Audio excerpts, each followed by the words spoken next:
Oxford are ready, Cambridge ready. Attention! Go! And away we go in the 2014 BNY Mellon boat race. And who will have the sharper, the cleaner, the more powerful start? They both surge out as the spray flies, and past the crowds they come. And Oxford already beginning to take an advantage. Yeah, Oxford already out to a couple of seats. I don't think they were rating quite as high as Cambridge initially, but they've already taken a canvas or so. This is a strong start by Oxford. And already we've seen this so often. They start to creep together and those blades may clash as both look for the fastest water. And Richard Phelps, the umpire, will have to be the sharpest to keep them apart. Yeah, very risky conditions there. There could have been a clash very early on. That was probably stressing Richard Phelps out straight away.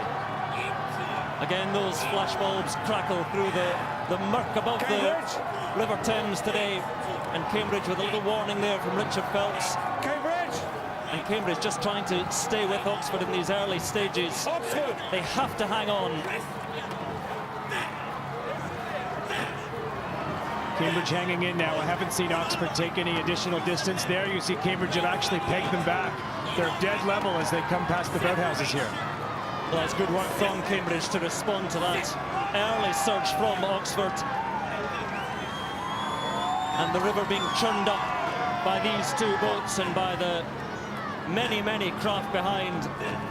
And the crowd willing them along, supporting either the light or the dark blues. And Matt Pinson is down there watching. Yes, I'm... Oxford!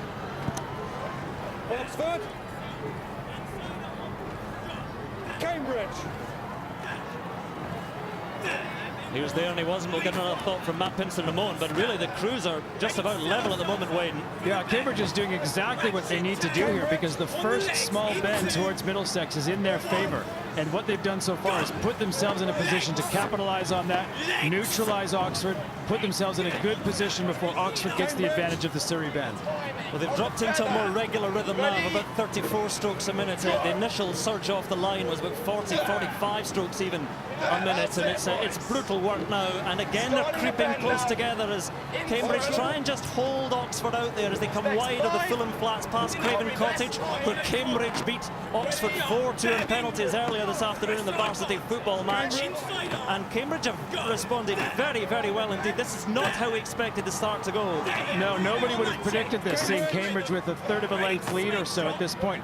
The question is, has Cambridge had to expend themselves too much to get to this point? Can they sustain this pace? We're going to find out here in the next few minutes. Cambridge! Down to Matt Pinson again. Cambridge! I hope you can hear me this time. I'm actually surprised with how much work the umpire is having to do.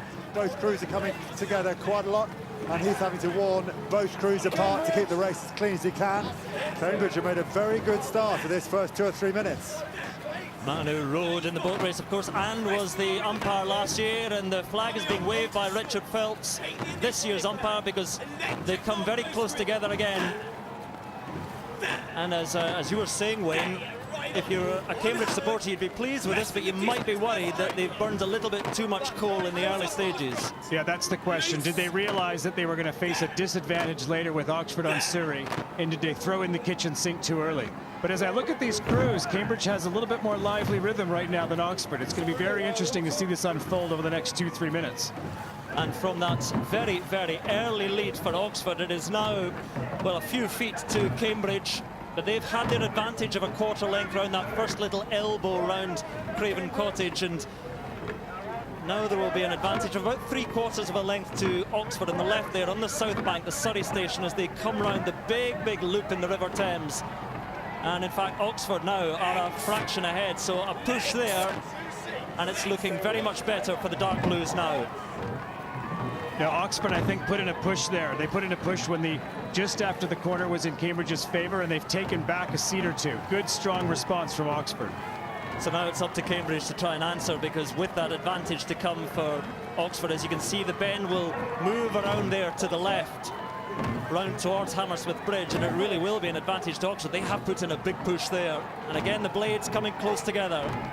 Very close there. I think Cambridge was just warned away by Richard Phelps. You could see the Cambridge boat turn. They were really overlapping with the Oxford blades. And as soon as you use any rudder, if it's used suddenly, that is brake on the boat. The two coxes like to have a light touch on the rudder cables and use it gently. But Ian Middleton there, the cox of the Cambridge boat, is passing on the instructions to his stroke. Henry Hofstad, oh, and a real clash there, and well, Cambridge have lost an oar there for a moment, and their chance may have been lost in this race. I think that was the Cambridge 2 seat. I think it was Luke Juckett came off his seat, missed 5 or 6 strokes, and allowed Oxford to really get away on them. That will be very, very discouraging and hard to recover from. I might want to have another look at that, because that is the crucial moment in this race. Yeah, we need to watch what happened here. Was there actual contact, or was it just a catching the water? I can't see clearly from that replay. Wow, Luke Juckett in all sorts of trouble there. And he will know that that is so damaging, I think, beyond any repair for Cambridge in this race now. It's going to have to be a superhuman effort for them to come back, but there's a moment to decide this race. That was it there. Oxford were beginning to take the lead, but now their lead is substantial, and they have clear water. They can choose whichever path they want in the river. They had the bend coming round to them now, but look at the lead there. It's 2.5 lengths. No, that's very disappointing for Cambridge. They lost water there when their man wasn't rowing, but there's also the psychological impact. They know something's gone wrong. They know Oxford have a big lead. They probably can't even hear them anymore. This is going to be very discouraging for them, but they need to pick themselves up and respond. They can't allow Oxford to get any farther away. Well, as they come towards the noisy, crowded part of the course where the spectators hang over the edge of Hammersmith Bridge, the spectators will be surprised to see the lead that Oxford have already. They might not have seen what happened to Luke Juckett in the 2-seat there for Cambridge. And Matthew Pitson down there. Did you have a look at what happened there to Luke Juckett? I did see them come together, and crucially I saw Richard Phelps warning Cambridge away from Oxford just before that moment. So even if there was contact, it would definitely be ordered that it was Cambridge's fault if that was the cause of the clash. But as you've been saying, a crucial moment, and now a gap, clear water between the boats. Oh yeah, that's critical. If he was warming Cambridge, it's Cambridge's fault. They need to abide by their own accidents. If it had been Oxford's fault, if Oxford had been warned, then there could be a possible disqualification here. Let's have a look at it again. There we go. Well, I'm not even sure there was contact at that point that Luke Juckett lost his blade. No, I don't think there was direct contact. I think there was a lip of water, however, a little puddle of water coming off the Oxford crew that Luke Juckett caught, and that caused him to lose control of his oar and then come off his seat. Well, a man from Wisconsin will be feeling the pain more than anyone else in that Cambridge boat at the moment, because now it's just grim work for Cambridge. They can't see the Oxford crew. They can't even probably hear the cries of the Oxford cox Lawrence Harvey. And realistically, there's no way back into this race now for Cambridge. Emphatic win in the reserve boat race for ISIS over Goldie, and this is a huge lead. Now, against a high-quality Oxford crew, they couldn't afford to give them anything, and they have given them a gift. No, it has to be said, Oxford were looking stronger before this happened. Oxford had started to get out to about 3/4 of a length, but this really sealed the deal when Luke Juckett lost his oar there. And now Oxford, as you say, Andrew, can go anywhere on the river they like, and they're so far ahead now that Cambridge can't even hear them, don't know where they are. Well, it's always hard work, the boat race, whether you're winning or losing, but if you're losing and you can't see the other crew, and you know you're a long way back, and you know you have a long way to go, then it's energy sapping, demoralizing, and for no one more so than Luke Juckett there in the 2-seat. But the cox has to almost still convince his crew that they're actually still quite close to the other one, and because they can't see, he has to still drive them on for the rest of the course. Yeah, these are challenging times for the cox because they can see clearly how big the task is, but at the same time in their voice they have to convince their crew that they're still in the race and keep them going strong. And it begins to get a bit choppier down here as well as we come down Chiswick Reach, a little straight here. And let's have a listen into Ian Middleton, the Cambridge cox. What can he do? Swing through. Swing through. That's it, Stephen Hell. Lead from the bench. So just looking for professional pride from these amateurs, you know, because they've put in so much work to get here. And it's going to be defeat, there's no doubt about that for Cambridge now, but what can you do but dig deep and try and keep the margin as small as possible? Well, there's two things recorded after a boat race. Did you win or did you lose? And what was the margin? It's very, very hard to imagine them winning this race. Now the question is, what's the margin of victory? But meanwhile, the contrast of this great sporting event, not celebration yet, but Constantine Laludis there in the stroke seat. He knows the lead that Oxford have, and they simply have too much class. 3 Olympic medalists in there to let this lead slip, barring a miracle, which we all know the boat race has thrown up in the past. It was just about here a couple of years ago that things ground to unceremonious halt. And Cambridge try and dig deep. Both crews dealing with a little bit of choppy water there. It's not as rough as we thought it might be, but both crews seem to be handling it reasonably well. But Cambridge, you can see that the passion is gone there. It's very, very difficult to keep going at 100% in this kind of situation. Now, we talked about the men in the Oxford boat. As we look at Cambridge once again, I mean, these are relatively inexperienced men in the Cambridge boat, so it's even harder for them. But there are men in the Oxford boat who will not ease up. They'll be merciless. Guys like Malcolm Howard in the 5 seats, who's won at World Championships and Olympic Games.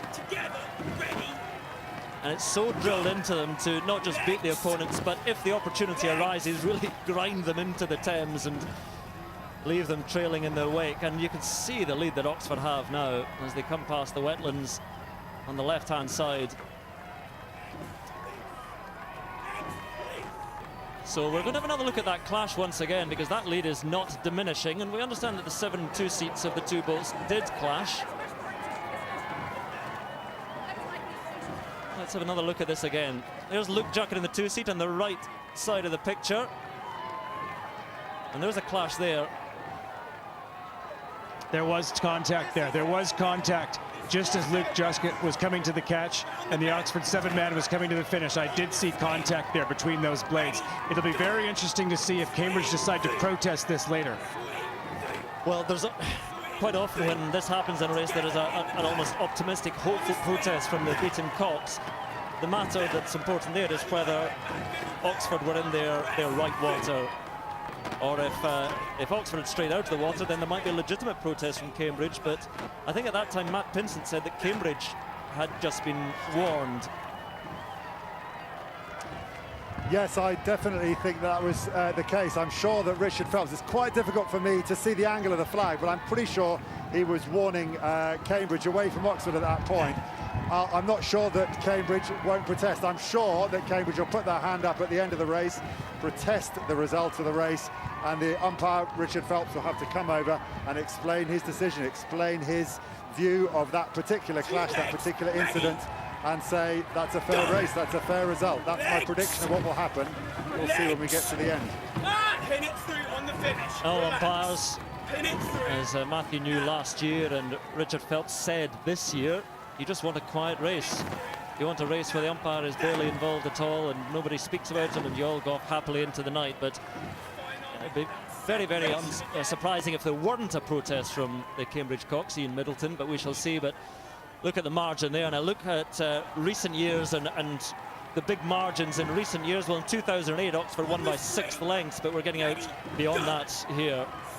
Yeah, a minute ago on the bottom of the screen, we saw the stroke rates.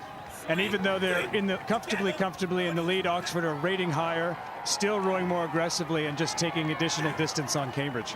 And a word for Oxford here, because we've talked a lot about Cambridge and the mistake they made, but this is a very, very strong Oxford crew, and that clash, we said it might have been the decisive moment, but Oxford were looking very powerful before that. And a lot of this crew here, this is their final boat race. Storm Uru is doing a 1-year course. Tom Watson, this is his final year of 4. Carl Hudspeth, final year of 4. Malcolm Howard, it's his final year. Constantine Laludis, Sam O'Connor. So they'll want to go out on a high, and my goodness, they're doing that now as they approach Barnes, you can see on the left-hand side. Now, they'll be happy with the victory, however it came about. They may be a bit disappointed if there's controversy at the finish line. 10 years ago, in the race I was in 2004, we had a very, very similar situation, except it was Oxford that, where the man came off his seat, and now the tables have been turned 10 years later. Past the bandstand, as Ian Middleton explains to his crew. From the bandstand, there's just over a mile to go. They head towards Barnes Bridge there. Coming into Barnes Bridge as normal. Ratchet turn into the bridge. On the swing. Ready, go. Swing through. Swing through. Yeah, bodies there.